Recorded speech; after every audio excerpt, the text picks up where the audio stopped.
Perfect mornings mga kapatid!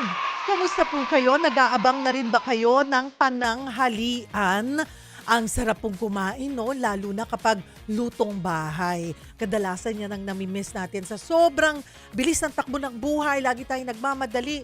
Lagi na lang kung ano na lang ang mabili natin na mabilis, yun na lang ang ating kinakain. Iba pa rin talaga ang lutong bahay. Pero hinay-hinay lang ha. Alam naman natin na ang sobrang pagkain lalo na ng matataba, mamamantika, ayan, masama po yan sa ating katawan. Healthy day po tayo ngayong araw sa Perfect Mornings. Wellness Wednesday po tayo, katuwang ang MX3. Ako po si Cheryl Cosim at kami po ay napapanood nyo sa 1PH, sa Signal po yan at sa Satellite, Channel 1 po kami. Mapapanood nyo rin po kami sa Signal Play app at napapakinggan nyo na rin kami. Hello, shout out sa mga nakikinig bumabiyahe na nakatutok po sa 105.9 True FM. At syempre present din po kami sa Facebook at YouTube ng 1PH at sa True FM FB page. At syempre sa aking FB page, please do follow us on Facebook, Cheryl Cosim FB page, para updated po kayo sa aming health and wellness episodes, mga kapatid.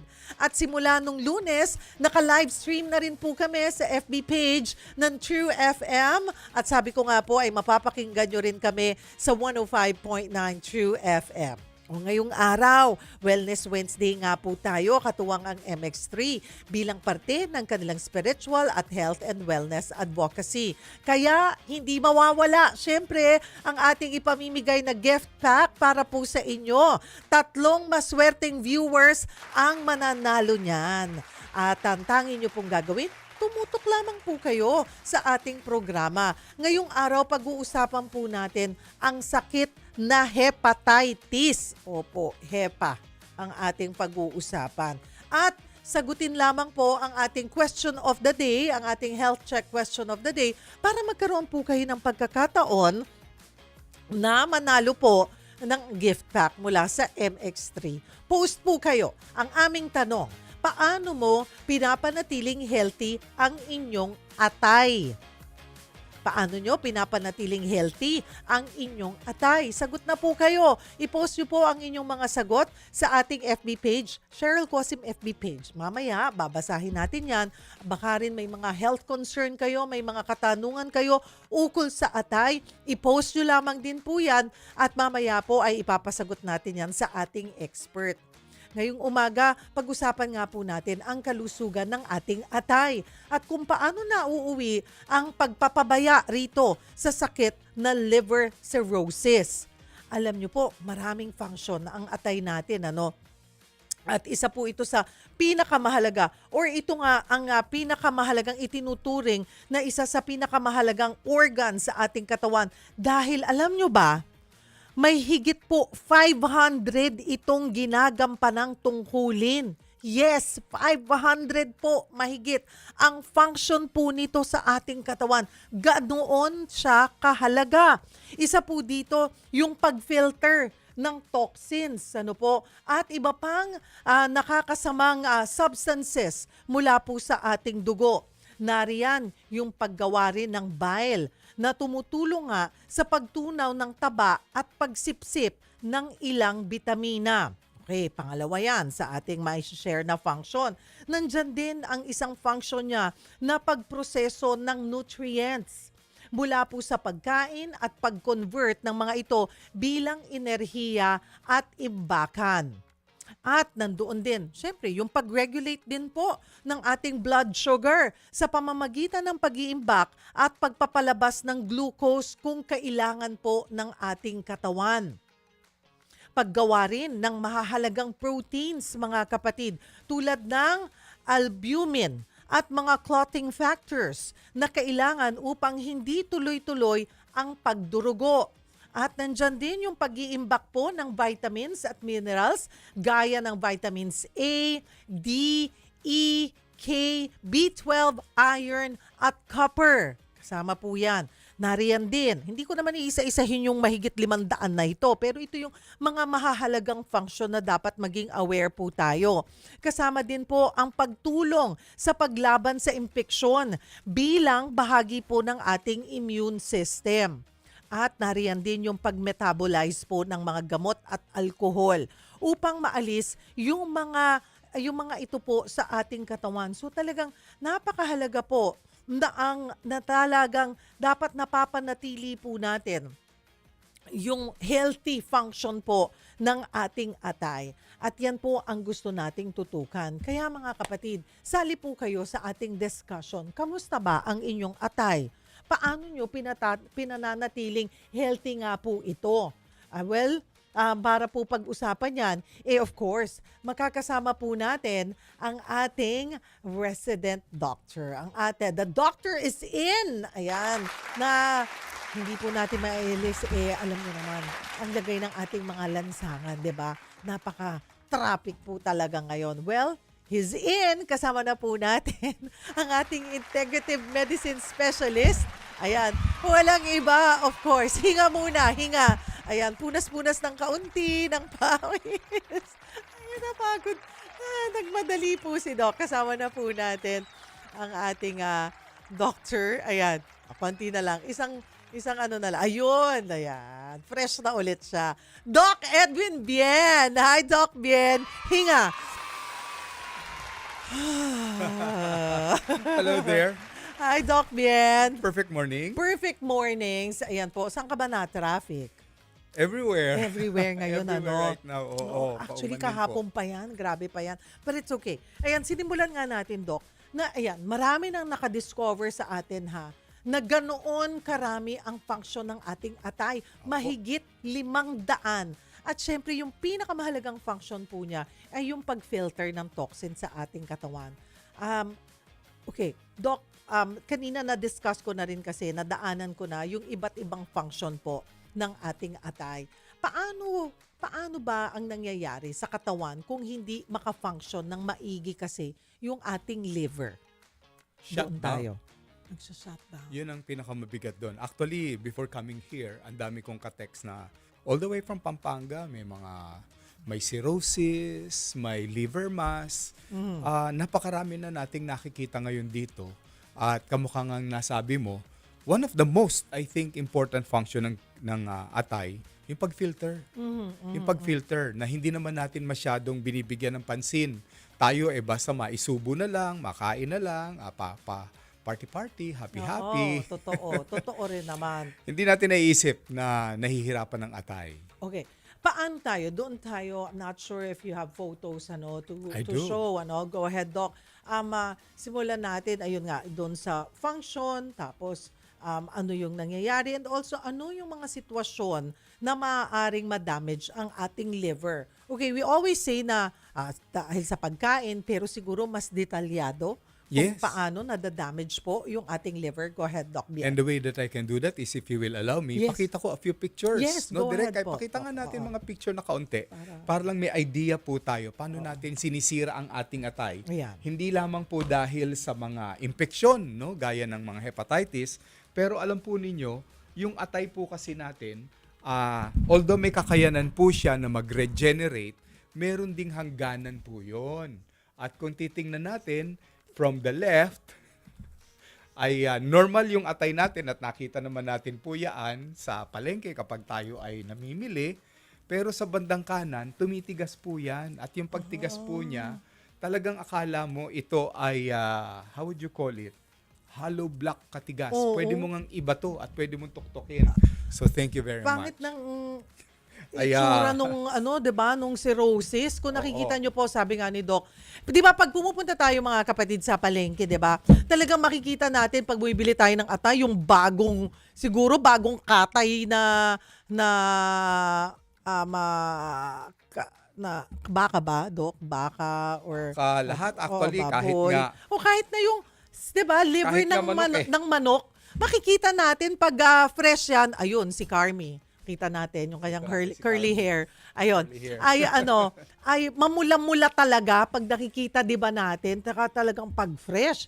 Pero yung pinakita ni Doc kanina na photo, ayan, balik natin direct, ay yung talagang ayun, 'di ba? Yun. Naninigas na, tuyot na, Opo. maputla na, Maputla iba na na. yung kulay. matigas na. Oo. At marami po tayong mararamdaman kasi akibat nung pagtigas na yan. Mm. So dun sa picture number 2, Miss Cheryl, gusto ko ipakita, yung babantayan nila. Ano yung pwede nilang makita kung nagfe-fail ang liver nila. Tingnan nga po natin yung next, no?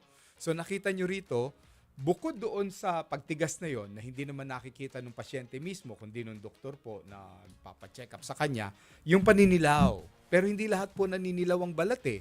Yung iba naninilaw, yung mata lamang. Yung iba, yung ihi lamang po nila. May iba po na nakikita natin na unti-unting lumalaki ang kanilang tiyan.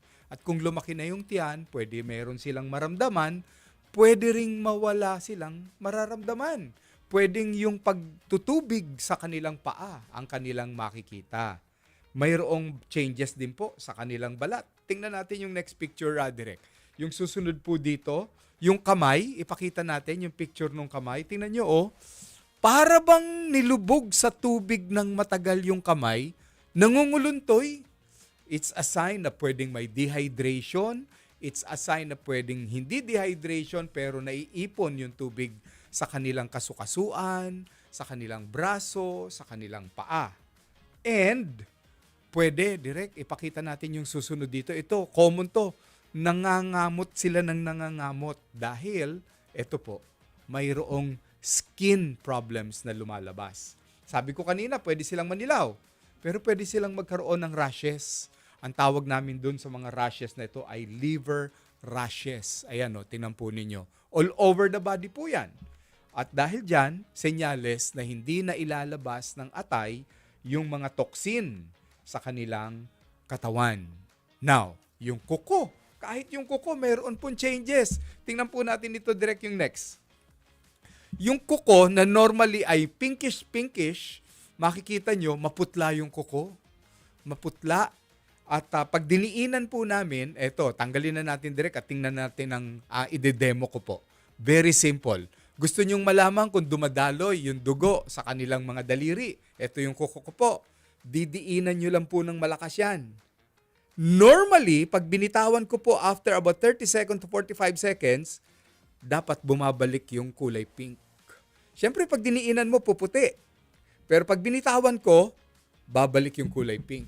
Sa mga may liver case, pag diniinan po ninyo, namuti. Kahit bitawan po ninyo, puti pa rin. Puti pa rin. Puti pa rin. Tinignan ko tuloy. Naku, yan, hindi maganda yun. Hindi bumabalik naman sa pink. Ay, oo. Pinkish ka naman sa lahat ng bagay. Natakot eh, oo. Pero yun, Yan. oo. Okay. So, ngayon, meron tayong mga konti na picture sa balat na pang-doktor po, pero maganda na rin maunawaan nila. Pwede ko ba? Ipakita pa rin. Go ahead, Doc. Eto, yung ating next picture, Doc, ay direct. Akala mo ay buntis. Ay, mga lalaki nagpupuntahan sa akin parang mga 6 months pregnant. Malalaki ang talagang tiyan nila dahil napupuno ng tubig. Ayan, oh. Oo, napupuno ng tubig. Ang ginagawa dyan, tinutusok yan para lumabas ang tubig. Kung hindi, hindi sila makakahinga. Bakit? Ang liver, pag nag-i-inflame, gets water. Oo, nagwo-water hindi lumalabas. accumulation siya. Oo. Tapos, imbis na ipalabas sa pag-ihi, iniipon niya sa loob. Oh. Hanggang na mamaga na pati yung paa. Yeah. Kaya may pamamanas. Manas. Oo, pag napapansin Manas. mo. Oo. Alright, go ahead, Doc. Yan. Opo. And last picture natin sa mga gusto nating bantayan. I do not know kung nakuha ito ni Direk. Mayroon kami tinatawag na spider. Ayan. Ayan. Kukuha ka ng flashlight. Oo. Pahihigain mo yung pasyente. No, baka sakali meron po kayong mga mahal sa buhay na manginginom. Diinan po ninyo kapag nakita ninyo yung gitna nitong parang cobweb ng gagamba. Pag diniinan po ninyo yan, ang tawag dyan spider. Nawawala yung pula, pag binitawan nyo yung daliri nyo, bumalik yung pula, spider web kung tawagin namin, ay, senyales yan na congestion o barado na yung atay. So ito yung mga pinakita natin, Doc, kanina. Yun yung mga physical manifestation.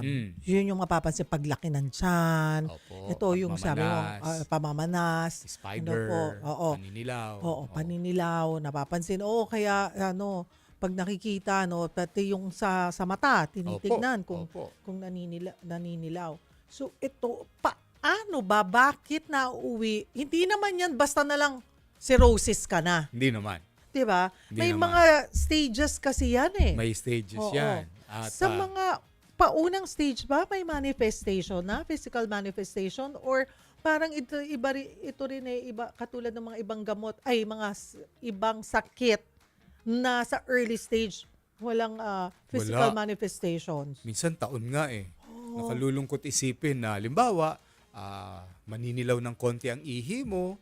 So, after a while, mawawala yung paninilaw. So, Oo. isipin mo, baliwala lang. Kulang lang ako sa Oo, tubig. baka eh. Oo. So, after about a year, makakaramdam ka parang, hindi naman masakit ang tiyan mo, pero parang laging sabi sa Bloated. amin, bloated. Oo. Sa probinsya, tawag namin yung butog. Butog. Butog. Eh, gano'n din ba sa inyo? Butog. Butog, no? Yung pag tinambol mo, Oo. para yung may, oo. makakaramdam na tambol siya talaga. Oo. Ayan. Tapos hindi na nawawala yon, and then may indigestion ka na. Oo. Ayan. That is a sign that your liver is already having difficulty filtering. Kaya wag niyo pong ipagsawalang bahala. Oo. Kasi sabi niyo nga minsan taon na bago Taon. talaga yung mababother ka at magpapatingin. Pag nagpatingin ka ay Oo. nasa liver cirrhosis ka na. Cirrhosis na. Actually, may mga pasyente ako, di pupunta kasama yung asawa nila. Lalaki yung may karamdaman. Yung misis sasabihin sa akin, wala naman yan, Dok, last month eh. Ngayong buwan lang na yan lumabas eh. Gusto kong i-emphasize sa kanila, hindi po biglaan yan, ma'am. Yeah. Buwan o taon na po yan na naaabuso yung atay. Nakaka-recover pa ba ang may liver cirrhosis? Or this is really the end stage? Ayokong magsabi na terminal Ah. ang cirrhosis, no? May mga kailangan kaming i-monitor sa pasyente, at kapag nakita naman namin na yung certain parameters, gaya ng enzymes, gaya ng ultrasound, MRI or CT scan, na nakakakita kami ng shrinkage, improvement ng blood, kumbaga, hindi naman biglaan kagad yung kanilang pagpanaw. Kasi 'di ba mga kapatid, nakita niyo naman yung itsura kanina ng cirrhosis, parang natuyot, 'di ba? Parang naging yung mga prune na Oo. yung dried prunes na Oo. kinakain po natin, 'di ba? Tuyot talaga. At saka ito, nakita ko nasisip parang gumaganon talaga eh. nakita ko ha, Ayan may manas, pero chicken legs. Ano yung itsura nun? Nawawala yung muscle doon sa binti. Oh. So parang chicken legs, Oo. pati yung hita, nawawala yung muscle. So, ang laki ng tiyan, parang buntis, pero pag nakatayo, akala mo talaga parang pato. Oo. Walang muscle yung legs. Pero yung paa, yung talampakan, at saka yung sakong, may tubig. Paano, usually, ano yung tests na mga ginagawa po, Doc, para ma-check kung healthy ang liver or not, or lalo na kung may mga manifestation na? Ito sa early, maganda itong gawin. May test ako na gusto ko ipakita na picture direct. Pakita nga natin. Simpleng-simple lang muna. Dugo. Ayan, Okay. pakita natin. Liver function test. Ano yung liver function test po? Yung simple, SGPT, SGOT. Ang normal value niyan, 0 to 40. So may makikita ka na 80, 200. Mga senyales yan na yung kanilang mga selula ng atay nagpuputukan. Kaya tumataas yung SGOT, SGPT. Kukuha rin kami ng CBC. Ibig sabihin, mahalaga sa amin yung hemoglobin hematocrit o yung pula ng dugo. Yung atay kasi gawa ng pula ng dugo. Pag hindi na siya gumagawa, ay babagsak yan. Anemic yung pasyente, maputla. So, yan, pangalawa. Next, titingnan naman namin yung blood ammonia level. BUN yun, BUN. Medyo nagwo-worry kami dyan. Pag tumataas yung ammonia, umaakyat yan sa utak. Ito yung pasyente na confused. Pag kinausap mo, wala na sa huwisyo. May mga ganun po Ayan. And tsaka lang po kami mag-CT scan at tsaka mag-MRI. Tapos depende po sa kakayanan ng katawan ng pasyente kung pwedeng i-biopsy o hindi. Yan. Okay. Ayaw natin umabot, mga kapatid, na tumama sa atin ang cirrhosis, liver cirrhosis. So, base doon sa ating discussion, more of lifestyle talaga. Namamana ba to? Hindi More naman. of lifestyle talaga. Kung Lifestyle paano mo talaga. talaga pinangangalagaan ang iyong sarili, ano yung pang-araw-araw na kinakain natin. So, ano yung mga nakaka-damage ng ating liver? Kasi, yun nga, yung main function niya, mga kapatid, is to filter yung mga toxin po sa ating katawan dahil sa ating ini-intake. Okay. Ito, sinasabi nila, kadalasan ang may problema pag sinabing may liver cirrhosis, naku, manginginom yan. Siguro, One of those lang. so ano ba, paano nadadamage ng ating lifestyle or yung ating food intake or whatever intake, liquid or yung ating liver po? Go ahead, Doc. May mga nagsasabi sa akin, hindi naman ako pwedeng magkasakit sa atay, Dok. Beer lang ako eh. Hindi naman ako mahilig sa hard eh. Alam niyo po sa atay, wala siyang kaalam-alam whether it's beer o hard. Ang kinocompute ng atay doon, yung percentage ng alcohol na pumapasok sa kanya. How much, how frequent. Kung madalas, hindi na siya nagkakaroon ng repair mechanism. Pero kung madalas at nakakaubos kayo ng kalahating kaha ng beer, sobra na yan. Makikita po ninyo, marami nagkaka-cirrhosis because of that. Number 2 would be the food that we eat. No? Kung tayo talaga mahilig doon sa mga tusok-tusok. Yung estudyante ako, mahilig din ako doon eh. Sa recto. Oo. Sino ba naman ang hindi talaga kumain yan? Lahat naman tayo, di ba? Ako, nung grade school yung hihintay mo yung bell eh. Kasi hindi ka palalabasin ng gate ng eskwelahan eh. Di ba? Pag hindi pa nag-bell, takbuhan na yan sa malamig, fishball. Wala ka rin sundo noon. Tricycle, ang service ko noon. Tama. Tapos tatawagin na ako. Naalala ko tuloy. I don't know, sana doon sa taga Santa Monica, Hagonoy, Bulacan kami si Chito. Yan ang ating service kila. Naalala ko pa siya. Halika na. Ang tagal-tagal mo dyan. Sandali, bibili muna ako ng mga kung ano-ano doon. Mangga, diba? Mangga na may bagoong. Alam mo yung ice scramble? Yes, of course. Ang sarap nun. Dadagdagan mo pa ng ng milk powder. Tsaka yung kulay pink. Diba? Ang sarap. May iba-ibang flavor. Strawberry and chocolate. Yun naman yun nung araw eh. Ice cream. May syrup pa yan. Tapos yung milk powder. Meron pa ba yung brand na yun na gatas? Yung Klim. Sabi nila, diba? Binaliktad yung milk. Yung milk. Binaliktad yung milk. Klim, diba? Na brand yun. Papowderan yun. Tapos kukutsarahin mo. Maliit na ganun. Yung mga pinagmumula ng kasama. Mga nanay, wag nyo na pong hayaan na inyong mga anak ay gagaya kay Miss Yeng. O kaya ganun din sa akin. Kasi common yun, magkaka-hepatitis A. Hindi mo naman alam kung may pinanghuhugasan sa ilalim ng kariton si Manong. Ayan. Sorry, isisingit ko lang. Marami pa rin naman ngayon nag-fishball. We're not saying na hindi sila. Buti na nga lang ngayon, nung araw, hindi naman natin naisip yan. Tutusok ka, di ba? Mag-uunahan kayo dun sa tostado na. Ngayon, may 3 bote yan. Isang matamis, suka, or combination, maanghang. Sige. Susuksok mo. Kakainin mo yung isa. Susuksok mo ulit. Ang dami nyo lahat. Iba-ibang laway na yung nadon. Hindi ko naisip yun nung bata. May mas matindi dyan na nangyayari sa akin. Ginagawa mo yan. Tinusok mo na. Nalalaglag yung isa sa loob. Kukunin mo. Susungkitin. Sayang yun eh. Di ba? 5 centavos. Kailangan mailabas ko yun eh. Kasi may kagat na yun. Or 10 centavos yun eh. Di ba? Bibigay ka ng piso, 10. Ayaw mong magpatalo kay Manong. Di ba? Hindi naman niya papalitan yun. But now naman, nagbibigay na sila ng mga, di ba? Pag bumili ka na, naka-plastic cup. Lalagay doon yung binili mo. May suka na. Tsaka mo, lalagyan ngayon, bubuhusan. Hindi na kayo nag-share sa isang malaking gano'n na lahat kayo dumudot-dot dun sa diba? Sinasawsaw lahat. Bantayan mo yung cup. Pag alis mo, itatapon yung suka. Tapos ibabalik dun sa lalagyan. Hindi na. Bitbitin mo na yung cup. Bitbit mo. Huwag mo na ibalik. Ayun. So yan, HEPA A, sabi HEPA niyo muna. A, okay. But, we can also get HEPA B sa mga pagkain. Ganon din, tusok-tusok din. Pero ang tinutusok natin yung IUD. Yung bituka. May bituka ng manok, bituka ng baboy. Yan. Isaw. Pwede rin po natin. Masarap. Yan. So, Malinamnam. may progression po yun. HEPA In 3 to 5 HEPA B. years, pwedeng yung HEPA B mauwi sa cirrhosis. 3 to 5 years eh. Oo. So, dapat na mo monitor. Opo. Pero nakakahawa ang HEPA A and HEPA B. Both, yes. Oo. Yes, oo. So, pwede, hindi ka mahahawa ng cirrhosis, pero pwede kang mahawa sa HEPA A, HEPA B na maaaring maging dahilan ng cirrhosis. Yes. Maraming ganon.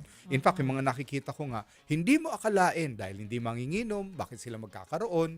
And yet, Yung mga magulang naman nila, negative daw sa hepatitis B, tapos sila, positive sa Hep B. Ang problema, yung atay nga, lumalaki.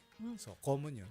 So, Doc, yung Hepa A is different from Hepa B. Hindi Yes. naman, ang Hepa A naman, hindi naman nagiging Hepa B. Hindi That's naman. different. Tsaka self-limiting. In a matter Ang of Hepa 1, A, 2 months, oo, pwede you ka nang recover. gumaling. Oo. Oo.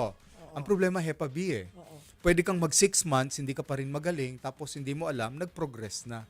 So, binibilang namin yung virus nun.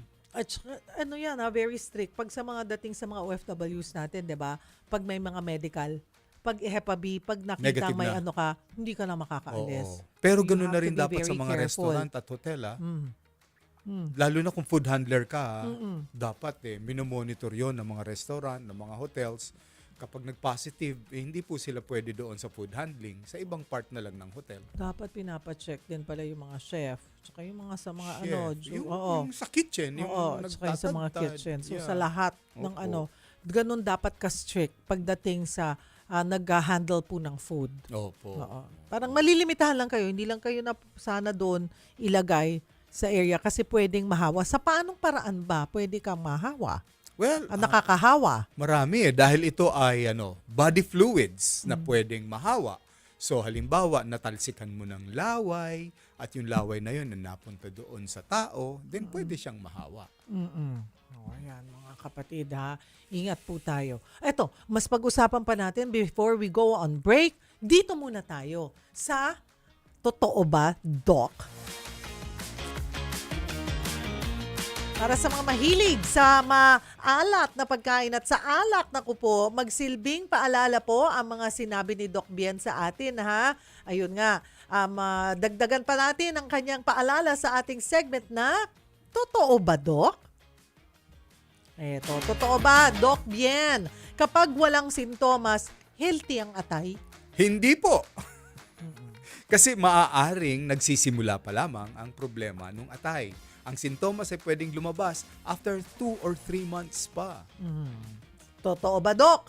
Kapag may problema sa atay, umiwas na sa protein intake?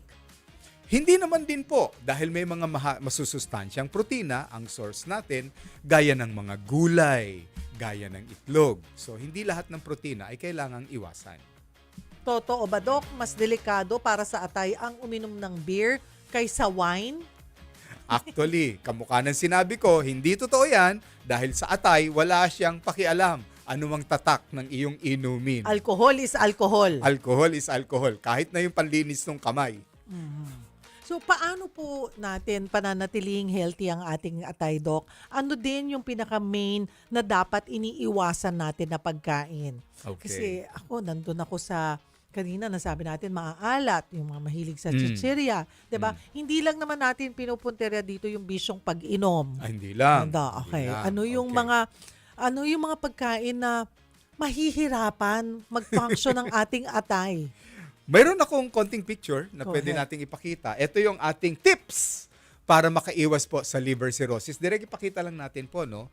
Ito ay naka-outline na po para sa inyo. Unang-una, ayan. Kailangan po follow a liver-friendly diet. Ibig sabihin, the more natural yung ating kinakain, the more galing sa palengke, at less galing sa lata o sa kahon, the healthier it could be. So, yung mga mahilig po sa mga instant, iiwasan po natin yon. Of course, sabi nga dito, avoid alcohol kahit na anumang uri ng alcohol yan. Next po, kailangan pag magpapatest po tayo ng dugo, isama na natin yung hepatitis test. Alam ko may dagdag na gastos yon, pero mabuti na rin malaman po ninyo. Tapos, kung may mga gamot kayong iniinom, hindi bara-bara, inom lang kayo ng ilom, kailangan imomonitor po ng doktor yan kung kailangang ihinto na. Kasi may tinatawag kaming hepatitis, chemical hepatitis. Alam niyo po ba yung mga nagiinom ng gamot sa tuberculosis? Kapag lumampas ng 1 taon, ang inom nila ay pwedeng nadadamage na yung atay nila. So, chemical hepatitis yon. Next, kailangan po may bakuna kontra hepatitis. Lalong-lalo na yung mga nanay out there, ha? Baka mamaya manganganak po kayo, gusto ninyo pabakunahan na rin ang inyong sarili para yung anak po ninyo ay iwas sa hepatitis. At pati yung mga sanggol ngayon, nababakunahan na rin po sila against hepatitis B. Ayan. Kung tayo ay makakapag-ehersisyo ng regular, mas maganda para sa ating atay. Iinom tayo ng maraming tubig, lalong-lalo na yung masustansyang mga likido galing sa prutas. Iwasan po natin ang mga toxins. Yung toxins, yung mga kolorete yon. Yung kolorete ni Miss Yeng, yung pagpupunta siya sa sinihan, may orderin siyang popcorn, palalagyangan niya ng kulay orange na marami yung popcorn niya. Kolorete yon, hindi totoong keso yon. Oh, so iwasan. Oo. Mm-mm. Yun lamang po, iwasan natin ang maraming kemikal sa ating pagkain. Itong last question natin na kung mare-reverse yung pag na-diagnose ng liver cirrhosis. Kanina, Doc, natanong ko na yan eh. Hindi sa lahat ng, most of the time, hindi na yan nare-reverse, di ba? Sabi mo nga. I would Pwedeng agree, mag-improve. yes. Mag-improve. Or matagala, ay mapahaba. Mapahaba. Pero Naniniwala kasi akong sa Diyos walang imposible. yeah. Alam nyo, ang kagandahan kasi ng atay, parang bulate, parang buntot ng lizard eh. Ano ba yung lizard, yung Tagalog nun? Butiki. Butiki. Di ba Oo. pag pinutol mo yung buntot ng Oo. sinubukan ko magputol dati nung bata ako eh. Oo. Salbahe rin ako eh. Tinitingnan ko kung Kung humaba uli kung eh. hahaba ulit. Pero hindi naman biglaan. Oo. Pero in a way, humahaba pa din. Oo. Ganon din ang atay eh. Bigyan mo ng pagkakataong makapagpahinga. Some portions may recover, not the whole atay, but that portion na nag-recover can function normally. Yan. Kasi pag nag-liver cirrhosis ka, ang pinakagamutan na ay transplant. One Pwede, is transplant kung may liver kakayanan. transplant. Oo. Kung may kakayanan. Hindi biro ang halaga. At saan ka kukuha ng atay? Yun. Diba? Yung sabi nila parang pwede naman, pwede ba yun? Yun nga ba ang paraan na pag may donor, kasi magre-recover naman yan. Sabi mo nga ano naman yan lalaki ulit. Lalaki ulit, dun sa donor. Dun sa donor, oo. Oo. Ngayon, Yung recipient, pwedeng hindi lumaki uli, pero at least magkakaroon siya ng functioning na atay. Pero, there's more. Parang kidney rin. Mayroon din yung compatibility. ayun. Kailangan hahanap ka ng Bagay sa'yo. compatible kayo. And then also, nandoon din kasi yung risk, diba? Parang ang sabi nyo nga, yung kidney na, nandoon yung pwedeng i-reject. May Akala mo rejection. okay, after a year, hindi mo alam. At saka meron na yata yung lifetime na talagang pangangalagaan mo, pati yung gamot. Merong gamot Para na sa kabutihang palad ang WHO was able to, o DOH was able to get from WHO ng antiviral. Binibigyan ng libre. Meron akong pasyente na Sa mga din ako transplant, sa isang government hospital, tenofovir, generic naman ito, na binibigay ng libre, bagamat napakamahal nitong gamot na ito. So, salamat that may nagbibigay ng libre sa atin. Sa government. Puntahan na natin yung ating mga netizens, Doc. Ang haba. At baka may mga nagtatanong. At Mga manginginom siguro. Kaya mga to, sige, Ang go ahead, haba. Doc. Nasaan na Ito, yung napakahaba sa akin muna. Naka-all caps si Jester Gonzales. Perfect morning. Iwas alak, sigarilyo, maalat na pagkain, mamantika, mataba na pagkain, at syempre diet para maalagaan ng atay. May kaibigan ako na namatay sa liver cancer. Nakakaawa siya kasi namatay siyang isang dilawan. Nagka-trauma ako, kaya doble ingat na sa katawan. Ayun. Si Grace Kumapo, balanced diet ang ginagawa ko. Usually mayaman syempre sa fiber at iniiwasan ko ang pagkain ng sobrang tamis, sobrang alat at mamantika. Araw-araw din ako nag-exercise para maiwasan ang sobrang timbang at hindi umiinom ng alak. Si Sylvia Ambos, perfect morning Ma'am Cheryl and Doc. Kumakain po ako ng masustansyang pagkain tapos hindi po ako umiinom. Hindi din mahilig sa mga fatty food. Hopia Arguelles. 3 liters ng tubig a day.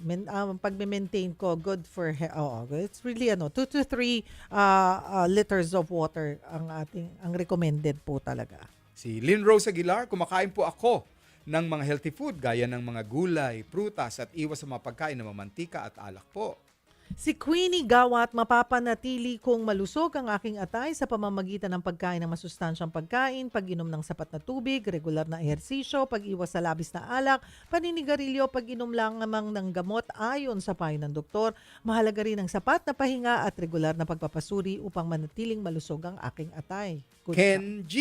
Mhm. Mas marami ang prutas at gulay at maraming tubig. Iniiwasan ko ang maaalat, mamantika at matatamis sa pagkain at may sapat na tulog para makarecover ang atay. atay. Si Rodelyn Lopez, perfect mornings, inaalagaan ko ang aking atay sa pamamagitan ng hindi kumakain ng sobrang mamantika, matataba, maaalat na pagkain, more on gulay po at prutas. Samahan ng MX3, perfect na yan, Thanks. makakatulong sa ating kalusugan. Si Romel Maluto, pinapanatili kong healthy ang aking atay sa pamamagitan ng pagkain ng gulay at isda. Umiiwas po ako sa mga masasamang bisya tulad po ng pag-inom ng alak at sigarilyo. Ayan po, pasensya na po't kapos na Meron po pa. kami sa oras. Oo, madami Meron pa eh. But thank you. Marami pong salamat mga kapatid sa inyo pong pakikisa. Kagaya si Julia, Christine, si Paul, Villena, and si Dekada. Tama ba? Ang dami pa. Dekada Design Works. Oo. And nabasa office siguro to, kahit man office. lang yung names nila at saka si Ramel Maluto. Thank you. At ang ating winners po ng gift pack mula sa MX3. Congratulations po, Julia Christine, Paul Villena, and Queenie Gawat. Kayo ang ating winners today, July 15, Sweldo Day. Ayan. Sweldo pala kayo eh. Ayan po, congratulations. Mangyari lamang pong i-send nyo po sa amin, mag-DM po kayo sa amin. I-PM nyo ang date ng inyong pagkapanalo, kompletong pangalan, address at contact number para agad nyo pong matanggap ang inyong mga napanalunang gift pack. Dok, ayan pala, no? Opo. Talagang napakahalaga po pala talaga ng ating atay.